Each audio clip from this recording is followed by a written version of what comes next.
अस्सलाम वालेकुम मॉम्स। उम्मीद है कि आप लोग सब खैरियत से होंगे। तो आज मैं बहुत ही इंटरेस्टिंग टॉपिक लाई हूँ कि हम बच्चों की कॉपी को किस तरह क्रिएटिव बनाएं और उनको प्रिपेयर करें कि बच्चे बहुत शौक़ से काम करें। तो आज हम शुरू करते हैं कुछ तरीक़ेकार से। मैं आपको कुछ तरीके बताऊंगी जिससे आप अपने बच्चों की कॉपीज़ को क्रिएटिव बना सकते हैं। एक तरीका तो बेस्ट ये है कि हम ड्रॉ कर लें, जैसे कि मैंने पहले भी मेंशन किया था। ड्रॉ करना सबसे आसान और सबसे मतलब कह लेंगे सस्ता तरीका है, जिसमें हमें प्रिंट आउट नहीं करना पड़ेगा, मटेरियल कम इस्तेमाल होगा। ड्राइंग जैसी भी आती हो बच्चों को बहुत पसंद होती है। ज़रूरी नहीं है कि हर मदर जो है आर्टिस्ट हो, हर मदर को ड्राइंग परफेक्ट आती हो। ड्राइंग जैसे भी आती है बच्चों के सामने बनाएं, वो ना सिर्फ इंटरेस्ट लेते हैं, उनको ड्रॉ भी करना आता है और आप भी बहुत इन्जॉय करते हैं। ठीक है, तो बेस्ट तरीका तो ये है कि एक ले लें मार्कर, और मार्कर से आप ड्रॉ करते हैं तो ड्राइंग बहुत नुमाया होती है, जिसकी आउटलाइन भी मोटी हो जाती है। और मोटी आउटलाइन से फ़ायदा ये होता है कि बच्चों को जब कलरिंग करते हैं तो उनको वो लाइंस क्लियरली नज़र आती है, जिससे वो कलर बाहर नहीं निकालते। ठीक है, ये देख सकते हैं ये सब ड्रॉ किए हैं। अब आप बॉल पेन से ड्रॉ कर लें, पेंसिल से ड्रॉ कर लें, या फिर अब आप ये देख सकते हैं कलरिंग विद टाइम कितनी बेहतर हुई है। ठीक है, ड्राइंग बनाने का असल मकसद ये होता है कि बच्चे को हुरूफ जो है वो बहुत अच्छी तरह याद रहता है। जब वो रिलेट कर देते हैं हम उसके ऑब्जेक्ट से या किसी चीज़ से, तो बच्चों को वो हुरूफ बहुत ज़्यादा याद रहता है। और आममर्रा ज़िंदगी के अंदर भी, रोज़मर्रा ज़िंदगी में अगर उनको वो चीज़ दिखती है तो फ़ौरन आप उनको रिमाइंडर दें कि बताओ बेटा ये किससे आता है, ना उसको याद हो आप रिपीट कर दें, याद हो तो वेल डन है। ठीक है, साथ साथ में मैं आपको इसमें एक चीज़ दिखाऊं, वो ये है कि हमने किस तरह बच्चों को काम कराना है। पिछली बार मेरे पास कुछ प्रिंटर के कटआउट्स पड़े हुए थे, मैंने लगा दिए और उसने कलरिंग भी कर ली। ठीक है, दूसरा काम मैं ये भी करती हूँ कि कोई भी प्लेन शीट के पीसेस पड़े होते हैं तो उनसे भी चीज़ें बना देती हूँ। इससे यह है कि उसको कलर नहीं करना पड़ता है, लेकिन वो स्टिक खुद करते हैं। इस मंथ और इस वीक, अब मैंने ईद से पहले स्टार्ट किया था, बल्कि रमज़ान में ये स्टार्ट किया था हुरूफ। तो हुआ ये कि ज़ाहिर सी बात है रमज़ान और काफ़ी बिज़ी रूटीन होता है। फिर ईद आ गई, ईद में भी ज़ाहिर से बच्चे कहाँ पढ़ते हैं। तो उसके बाद हमारे पास जो अब ईद के बाद टाइम शुरू हुआ है, तो मैंने उसको फिर से रिपीट कराना शुरू किया है। अब मैंने उसको अलिफ से तक लिखवा दिया है। अब मैं उसको जीम इंट्रोड्यूस कर रही हूँ। अब जीम की शक्लें, जीम, चे, हे, खे, सब की शक्लें एक जैसी ही होती हैं। तो सिर्फ फ़र्क इतना होता है कि किसी में नुक्ता है और किसी में एक नुक्ता है, तो किसी में 3 और किसी के ऊपर नुक्ता। ठीक है, इसी तरह दाल का भी यही है, दाल की तीनों शक्लें एक जैसी होंगी, फ़र्क सिर्फ उसके नुक्ते और तोए में होता है। और सेम रे का भी यही है। तो ये चीज़ें समझो आपके लेटर्स बहुत जल्दी कवर हो जाते हैं। अब ज़्यादातर लेटर ऐसे ही आएंगे, सब रिपीट होते हैं, जैसे ये बे वाला रिपीट होता था। ठीक है, तो ये बहुत आसान होता है कि हम इनको फ़र्क के साथ लिखवा दें सारे। अब मैंने आज का जो दिन काम कराया है, आज के दिन काम कराया है जहाज़। तो मैंने जहाज़ जो है प्रिंट आउट किया हुआ था लार्ज साइज़ में, इसने कलरिंग की है और मैंने चिपका दी। ये चिपकाने का काम आप पहले से भी करके रख सकते हैं। पहले से रखने से फ़ायदा ये होगा, जब ये ड्राई हो जाएगा तो बच्चे का कलर आसानी से होगा। ऑन द स्पॉट आप इसको चिपकाएंगे तो होगा कि जब वो कलर करेगा तो वो पेपर फटने लग जाता है गीले होने की वजह से। ठीक है, दूसरा ये है कि जब आप काम कराएं तो आपने काम करा दिया है, साथ में उसको शीट दे दें, कलर करवा लें, उसके बाद कटआउट करवा के उसी से ग्लू लगवा कर चिपका लें। ठीक है, अब बाकी हमने कैसे प्रिपेयर करना है, जैसे कि मैं आपको और प्रिंट आउट दिखाती हूँ। ये एक वर्कशीट मैंने प्रिपेयर की है मॉइस्चर के लिए। ठीक है, अगर आपको इस तरह की वर्कशीट चाहिए हो मखसूस हुर्फ के लिए या पूरे अलिफ से ये तक के लिए, तो आप मुझसे कांटेक्ट कर सकते हैं, मैं आपको ये प्रिपेयर करके दे सकती हूँ, आपकी मर्ज़ी की। ठीक है, दूसरा ये है कि ये दाल की एक शक्ल कर ली और मैंने एक जीम की शक्ल कर ली। ठीक है, दाल से दरख्त की हम एक्टिविटी बहुत सारी कर सकते हैं, ईजी है लेटर। ये मैं भी नेक्स्ट वीक स्टार्ट करूँगी, अभी मैंने जीम पे जोर देना है। दूसरा ये है कि ये देखिए, जैसे कि मैंने यहाँ पे जहाज़ किया था, तो जीम से जग, जीम से जाली या जाला। ठीक है, अब इसको हम कटआउट करेंगे और कटआउट करने के बाद कॉपी पे चिपकाएंगे।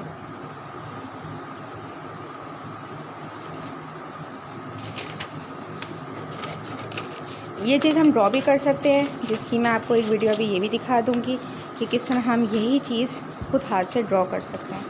अभी मैं आपको वो काम भी करके दिखाती हूँ। ठीक है,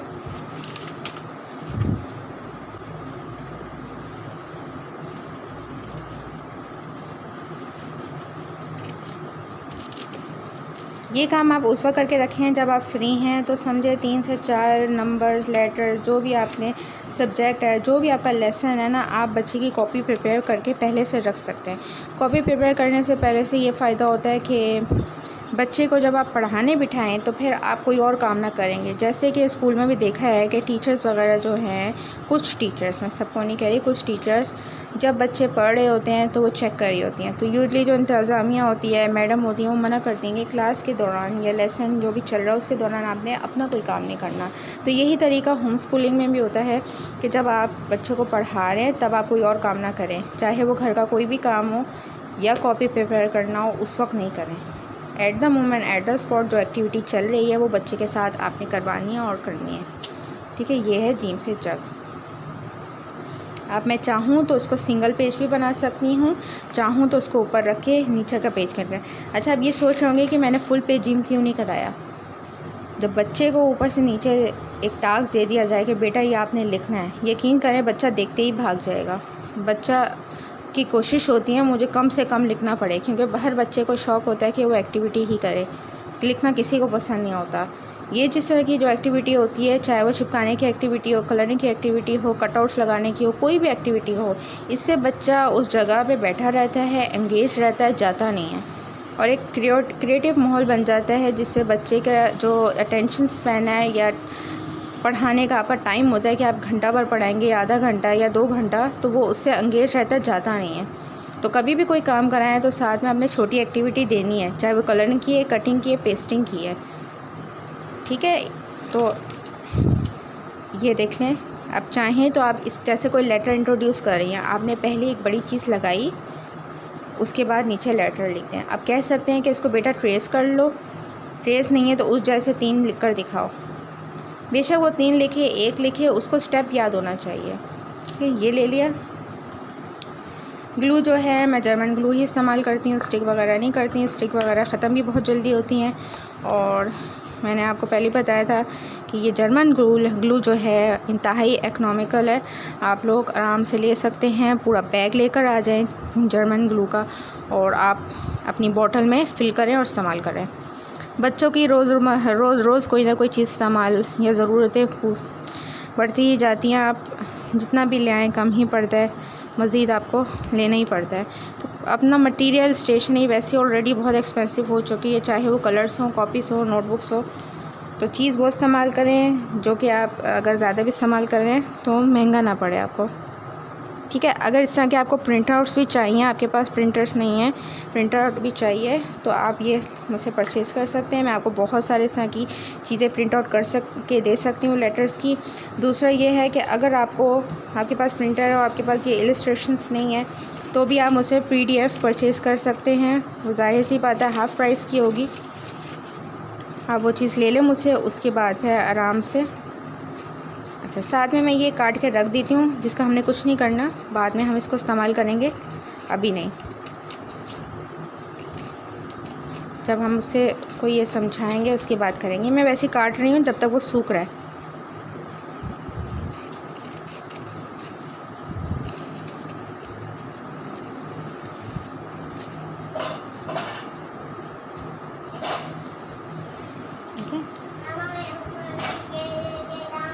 ओके, ये है वो मार्कर जो मैं ज़्यादातर यूज़ करती हूँ। इसका कट मार्कर भी आता है और सीधा पॉइंटर वाला भी आता है। कट मार्कर बेहतरीन रहता है क्योंकि उसमें उर्दू हरूफ बहुत अच्छे बनते हैं, इसलिए मैं ये कट ले लेती हूँ। अगर इसका राउंड मुँह वाला अगर ले लेंगे वो भी बहुत अच्छा लगता है ड्राइंग के लिए। अब ये है जीम से जग। आपने जीम इंट्रोड्यूस करना है तो एक बड़ा जीम इधर बना दें तो बेहतरीन रहेगा। ठीक है,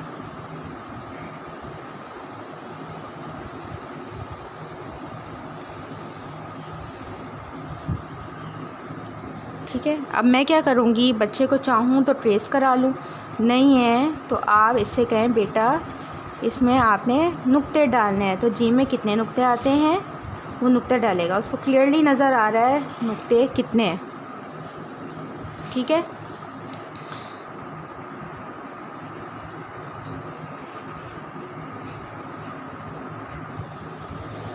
मेरी राइटिंग कुछ सिंधी जैसी राइटिंग है, बिल्कुल ऐसे ब्लॉक ही लिखती हूँ। बहुत कोशिश, अच्छा मैंने राइटिंग अपनी बचपन से सही नहीं की, बचपन में मेरी भी बहुत ख़राब थी, इवन 6 क्लास तक मेरी गड़बड़ थी।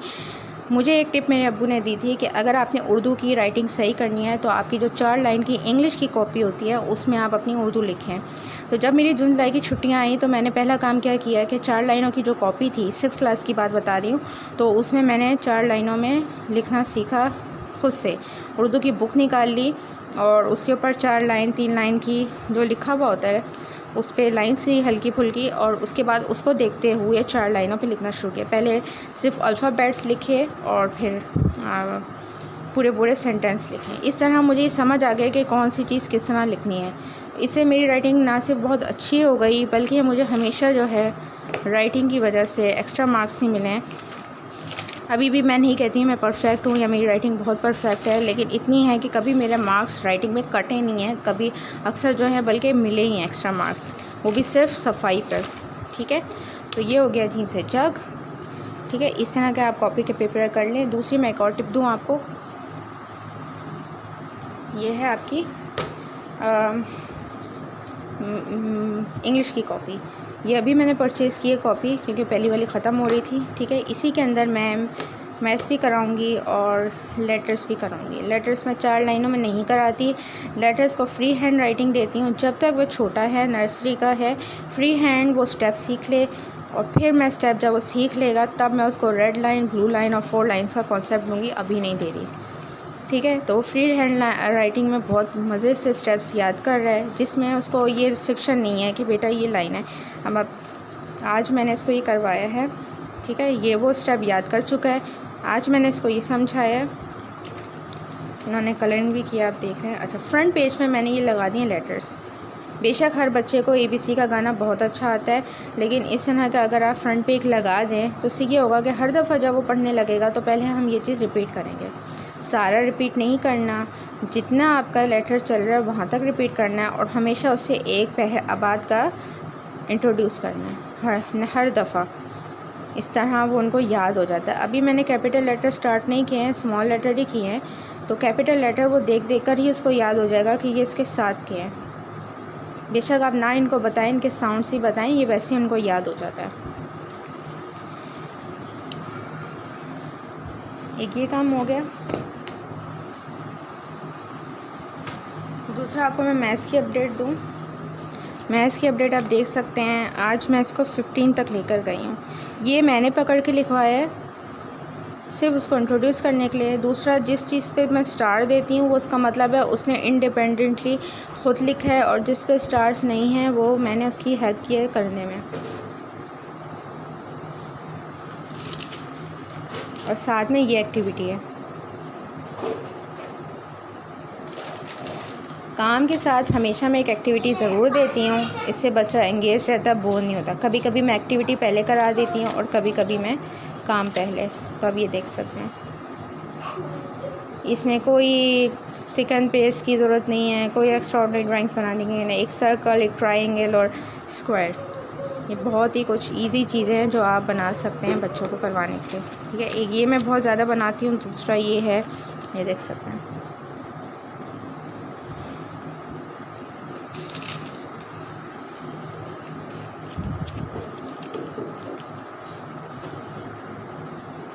इजी रैंडम ड्राइंग्स बनाएं जो कि आप इजीली बना सकते हैं, जिससे बच्चा बहुत खुशी से वो काम करता है।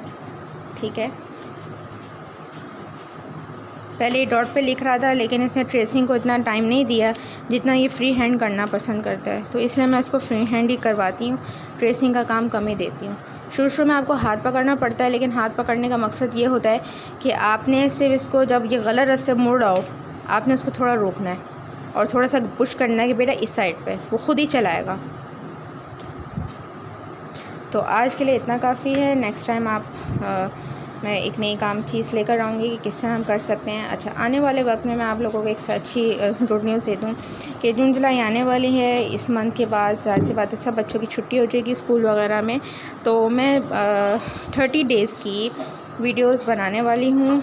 आपको 30 डेज़ की वीडियोस मिलेगी आर्ट एंड क्राफ्ट की। इंडोर आर्ट एंड क्राफ्ट की आपको 30 डेज़ की एक्टिविटी बुक मिलेगी। वो बुक चाहे तो आप परचेज़ कर सकते हैं और उसकी इंस्ट्रक्शन या उसकी गाइडलाइंस आपको मैं वीडियो के अंदर दूँगी। वीडियो के अंदर हम 30 डेज़ में 30 प्रोजेक्ट्स करेंगे बच्चों के होम स्कूलिंग के। ये एक्टिविटीज़ आपकी 4 साल तक के बच्चे के लिए होगी और जो भी एक्टिविटी होगी उसमें कम से कम मटेरियल इस्तेमाल होगा और मटेरियल भी बुक के साथ ही आएगा।